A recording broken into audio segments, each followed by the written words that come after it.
Hello मेरे प्यारे दोस्तों आज के इस वीडियो में हम बात करेंगे म्यूचुअल फंड के ऊपर लगने वाले टैक्स के बारे में। अभी हाल ही में बजट आया है। बजट से पहले हमारे म्यूचुअल फंड के ऊपर कुछ और टैक्स लिए जाते थे, लेकिन बजट आने के बाद हमारे म्यूचुअल फंड इन्वेस्टमेंट किए हुए पैसे के ऊपर, प्रॉफिट के ऊपर कुछ और टैक्स लिए जा रहे हैं। यानी कि बजट में हमारे टैक्स को जो है वो ऊपर नीचे किया गया है। तो आज के इस वीडियो में आपको ये भी पता चलेगा कि हमसे कितना टैक्स लिया जाएगा, और आज के इसी वीडियो में मैं आपको ये भी सिखाऊंगा कि कैसे आप म्यूचुअल फंड के टैक्स का कैलकुलेशन कर सकते हैं, कैसे आप इस म्यूचुअल फंड के टैक्स को निकाल सकते हैं कि हम जो पैसा इन्वेस्टमेंट किया है उससे हमारा जो प्रॉफिट हुआ है उससे हमसे कितना टैक्स लिया जाएगा। यानी कि आपको ए टू जेड इसके बारे में पूरी जानकारी मिलने वाली है कि कितना टैक्स लगेगा और कितना पैसा आपके बैंक अकाउंट में आएगा। तो चलिए बिना देर किए आज के इस वीडियो को हम शुरू करते हैं। वीडियो में आप नए हैं तो वीडियो को लाइक कीजिए और चैनल को वारिस ऑफ फाइनेंस को सब्सक्राइब कीजिए फ्रेंड्स वीडियोस को देखने के लिए। चलिए एक एक चीज करके मैं यहाँ पे आपको पूरी चीज समझाने की कोशिश करता हूँ। यहाँ पे मैंने व्हाइट बोर्ड पे सारी चीजें जो मुझे समझाना है वो सभी चीज मैं यहाँ पे लिख दिया हूँ। अब मैं इन सभी चीजों को समझाना शुरू करता हूँ। पहले देखिए क्या है म्यूचुअल फंड टैक्स कैलकुलेशन। हम देखेंगे कि म्यूचुअल फंड का टैक्स हम कैसे निकालेंगे, कि कितना टैक्स हमसे लिया जाएगा। तो पहले आप ये जानिए कि टैक्स हमसे कितना लिया जा रहा है। तो म्यूचुअल फंड में दो तरीके के टैक्स होते हैं। एक होते हैं एसटीसीजी टैक्स, ठीक है, short term capital gain tax. एक होता है जो कि 12 महीने से पहले आप अपने पैसे को विड्रॉवल करते हैं तो आपको एसटीसीजी टैक्स लगेगा। इक्विटी म्यूचुअल फंड की मैं बात कर रहा हूँ, ठीक है। और वही दूसरे टैक्स की बात करें तो दूसरा टैक्स हमें देखने को मिलता है एलटीसीजी। अगर आप 12 महीने के बाद पैसे को निकालते हैं और जो प्रॉफिट रहता है उसके ऊपर जो टैक्स लगता है वो है एलटीसीजी। तो बजट आने से पहले जो आपसे टैक्स लिया जा रहा था एसटीसीजी वो है 15%, ठीक है, कि 15% आपके प्रॉफिट का गवर्नमेंट मांगती थी। लेकिन वही बजट आने के बाद इस 15% को बढ़ा करके 20% कर दिया गया है। यहाँ पे काफी सारे लोगों की कंफ्यूजन आ गई है कि हमें 20% रिटर्न्स मिलते हैं और 20% यहाँ पे चीजें जो है वो हमसे टैक्स ली जा रही है। तो सभी चीज मैं आपको यहाँ पे समझाऊंगा। अब देखिए एलटीसीजी जो टैक्स है वो हमसे बजट आने से पहले 10% लिया जाता था। अब बजट आने के बाद हमसे 12.5% जो है वो LTCG long term capital gain tax जो है वो लिया जा रहा है, ठीक है।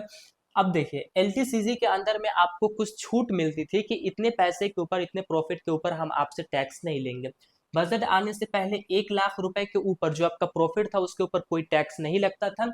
लेकिन वही बजट आने के बाद आपके 1,25,000 रुपए के ऊपर कोई टैक्स नहीं लगेगा। तो यहाँ पे 25,000 रुपए का हमको बेनिफिट जो है वो देखने को मिला है, ठीक है, कि हमको 25,000 पे और टैक्स नहीं लगेगा। 1 लाख और 1,25,000, ठीक है।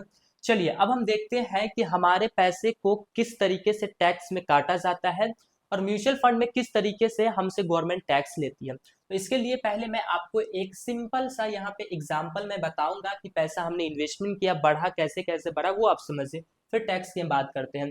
मान लीजिए कि हमने यहाँ पे अपने पैसे को इन्वेस्ट किया है, ठीक है।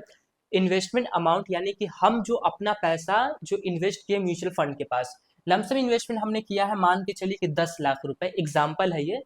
10 लाख रुपए हमने इन्वेस्टमेंट किया है और वहां से हमको जो रिटर्न्स मिल रहे हैं, हमने काफी अच्छे फंड के अंदर में इन्वेस्टमेंट किया है, वहां से हमको 20% का रिटर्न्स मिल रहा है। 20% का रिटर्न्स आज के वक्त में आम बात हो गई है।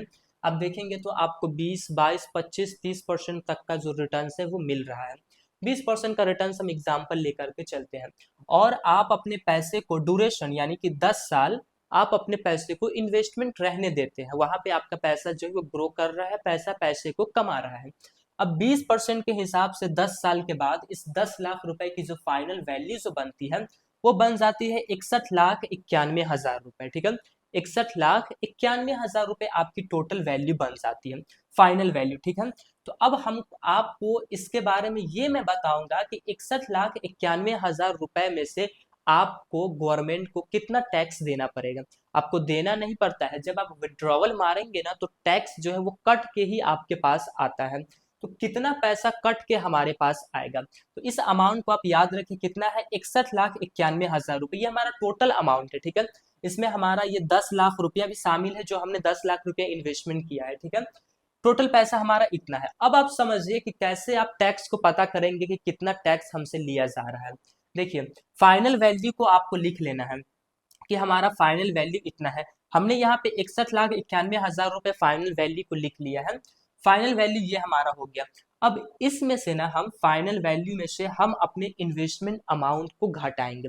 वो इसलिए क्योंकि म्यूचुअल फंड में आप देखें टैक्स के अंदर में ही छुपा हुआ है STCG टैक्स, मतलब कि short term capital gain tax, long term capital gain tax. यानी कि आपके कैपिटल के ऊपर जो गेन हुआ है, जो बढ़ा है पैसा, उसके ऊपर हम आपसे टैक्स लेंगे। आपके प्रिंसिपल अमाउंट के ऊपर आप जो पैसा दिए उसके ऊपर हम कभी टैक्स नहीं लेंगे। तो यहाँ पे पहले हम उस पैसे को माइनस करेंगे कि हमने भैया आपको इतना पैसा दिया है, ये पैसा हमारा है, इस पैसे के ऊपर हम पहले ही टैक्स दे चुके हैं। जिस टैक्स स्लैब में हम आते हैं उस टैक्स स्लैब के मुताबिक तो मैं इस 10 लाख रुपए का पहले ही टैक्स दे चुका हूँ, तो मैं अब आपको यहाँ पे टैक्स नहीं दूंगा और ना ही गवर्नमेंट आपको यहाँ पे टैक्स मांगती है। तो क्या करना है, फाइनल वैल्यू में से आप जितना पैसा इन्वेस्टमेंट किए हैं उस पैसे को आपको माइनस करना है। तो इस केस में हम माइनस किए हैं तो हमारा यहाँ पे जो अमाउंट आता है वो है 51,91,000 रुपए। ठीक है, 51,91,000 रुपए। इतना पैसे के ऊपर अब हमको गवर्नमेंट को टैक्स देना है। लेकिन हम किस स्लैब में आ गए हैं, हम LTCG के अंदर में आ गए हैं। 12 महीने के बाद हम आ जाते हैं long term capital gain tax में, और यहाँ तो हम 10 साल के बाद हम पैसे को विड्रॉवल कर रहे हैं। ठीक है, तो अब यहाँ पे आप गौर से देखिए कि पहले बजट आने से पहले 1 लाख रुपए की हमें छूट दी जा रही थी, वही बजट आने के बाद हमें 1,25,000 रुपए के ऊपर छूट दी जा रही है। तो अब हम क्या करेंगे कि अब हम इस अमाउंट में से 1,25,000 रुपए को भी माइनस करेंगे, क्योंकि गवर्नमेंट खुद ही हमें उतना की छूट दे रही है। तो इस हम 51,91,000 रुपए को यहाँ लिखते हैं। अब इसमें से हम 1,25,000 रुपए को माइनस करते हैं। ठीक है, क्योंकि गवर्नमेंट हमको छूट दे रही है। अब 1,25,000 को माइनस करने के बाद हमारा अमाउंट बन जाता है 50,66,000 रुपए। ठीक है, ये हमारा अमाउंट बन जाता है। ये पैसा जो टोटल पैसा है ये हमारा प्रॉफिट का पैसा है। ठीक है, ये टोटल पैसा 51,91,000 प्रॉफिट का पैसा है, और 1,25,000 माइनस करने के बाद 50,66,000 रुपए हमारा पैसा बनता है। अब इस पैसे के ऊपर long term capital gain tax में हमको 12.5% का जो है वो टैक्स देना है। तो अब हमको इस 50,66,000 रुपए को 12%, 12.5% निकालना है कि 12.5% इसका कितना होता है, उतना गवर्नमेंट टैक्स काट लेगी। तो यार मैं सारा करके रखे हुआ हूँ, 50,66,000 रुपए मैंने यहाँ पे इस चीज को लिख दिया है। अब देखिए 12.5% टैक्स मैंने यहाँ पे क्लियर लिखा है कि आपको अच्छे से समझ में आ जाए। 12.5% टैक्स हो गया है। अब देखिए 50,66,000 रुपए का 12.5% जो टैक्स बनता है वो बन रहा है 6,33,000 रुपए। यानी कि आपके पोर्टफोलियो के अंदर से जब आप विड्रॉवल करेंगे तो आपके अमाउंट में से 6,33,000 रुपए गवर्नमेंट पैसा पहले काट लेगी। गवर्नमेंट पहले पैसा को ले लेगी, उसके बाद जो भी पैसा आपका बचेगा वो पैसा आपके बैंक अकाउंट में ट्रांसफर किया जाएगा। ठीक है, तो 6,33,000 रुपए यहाँ पे हमारा 12.5% टैक्स होता है। ठीक है, अब यहाँ पे सारी चीजें हमने लिख ली है। अब 50,66,000 में से हम 6,33,000 रुपए को माइनस करेंगे, क्योंकि ये टैक्स में पैसा हमारा चला गया है। अब देखिए कितना हमारे पास अमाउंट जो बच रहा है वो है 44,32,000 रुपए। ये टोटल पैसा जो है ये हमारा प्रॉफिट का केवल पैसा है। ठीक है, 44,32,000 रुपए। तो क्या हमारे बैंक अकाउंट में 44,32,000 रुपए ही आएंगे? नहीं, ये हमारा प्रॉफिट का पैसा है। और जो हमारा पैसा जो 10 लाख रुपया है वो भी पैसा हमारे बैंक अकाउंट में आएगा, और जो हमारा 1,25,000 रुपए का जो छूट मिला है वो भी पैसा हमारे बैंक अकाउंट में आएगा। यहाँ तक आपको ये पता चला है कि कितना पैसा आपसे गवर्नमेंट जो है वो टैक्स लेगी। अब आपके बैंक अकाउंट में कितना पैसा आएगा अब आप ये जानिए। ठीक है, यहाँ पे टोटल कितना आया है 44,32,000 रुपए। तो हमने यहाँ पे 44,32,000 रुपए जो है हमने इसको लिख लिया है कि इतना प्रॉफिट का हमारा पैसा है। अब यहाँ पे हमने लिखा है 10 लाख रुपए। ये 10 लाख रुपए कौन सा पैसा है? ये 10 लाख रुपए हमारा इन्वेस्टमेंट अमाउंट है, हमारा पैसा है।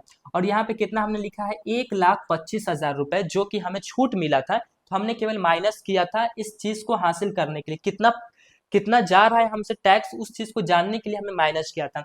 लेकिन अब हम इस तीनों को ऐड कर देंगे, क्योंकि ये तीनों हमारा ही पैसा है। ठीक है, 44,32,000, 10 लाख रुपए और 1,25,000 रुपए, इन सभी को जब हम ऐड करते हैं तो हमें यहाँ पे देखने को मिलता है 55,57,000 रुपए। यानी कि हमारे बैंक अकाउंट में जो पैसा आएगा वो टोटल पैसा कितना आएगा? 55,57,000 रुपए। तो मैं यहाँ पे आपको लिख दे रहा हूं। ठीक है, फाइनल बैंक अकाउंट। ठीक है, क्योंकि फाइनल पैसा जो हमारे बैंक अकाउंट में जाएगा वो कितना रहेगा? 55,57,000 रुपए। ठीक है, 55,57,000 57,000 रुपए जो है वो हमारे बैंक अकाउंट के अंदर में ट्रांसफर किए जाएंगे। आपका टोटल पैसा कितना बना था? 61,91,000 रुपए बना था, जिसमें से आपका टैक्स में पैसा चला गया है 6,33,000 रुपए, और आपके बैंक अकाउंट में जो पैसा आएगा वो पैसा है 55,57,000 रुपए। तो कुछ इस तरीके से हम टैक्स को पता करते हैं, टैक्स का कैलकुलेशन करते हैं कि म्यूचुअल फंड के अंदर में हमसे कितना टैक्स लिया जाएगा। अब देखिए, इस साल का बजट में इतना हमें टैक्स मिला है, 12.5% टैक्स हमें देना है। अब जरूरत नहीं है कि ये टैक्सेस हमेशा रहे, क्योंकि हमने 10 साल का कैलकुलेशन किया है, तो 10 साल में ये बदलेगा भी। ये हो सकता है कि ये फिर से 10% पे आ जाए, या फिर ये भी हो सकता है कि 12.5% से ये 15% तक चला जाए। तो जब जितना जाएगा उस हिसाब से आप यही कैलकुलेशन करेंगे तो आपको उतना रिजल्ट मिल जाएगा कि कितना हमसे टैक्स लिया जाएगा। यहाँ पे हमने 12.5% जो लिखा है, यहाँ पे आपको अगर 15% लिया जा रहा है तो आपको 15% कर देना है। कितना हमसे टैक्स लिया जा रहा है ये सामने आ गया होगा। तो आई होप दोस्तों कि आपको पूरी अच्छे तरीके से समझ में आ गया होगा कि म्यूचुअल फंड में हम अपने पैसे को इन्वेस्टमेंट करते हैं तो हमारे से हमसे कितना पैसा जो है वो टैक्स लिया जाता है, और कौन से पैसे के ऊपर से टैक्स लिया जाता है, और बजट आने के बाद हमसे कितना पैसा टैक्स लिया जा रहा है। अगर दोस्तों वीडियो पसंद आई तो वीडियो को लाइक कीजिए और कमेंट में अपना अनुभव जरूर बताइए कि वीडियो आपको कैसी लगी है। फिर मिलेंगे दोस्तों एक नए वीडियो में, तब तक के लिए जय हिंद जय भारत।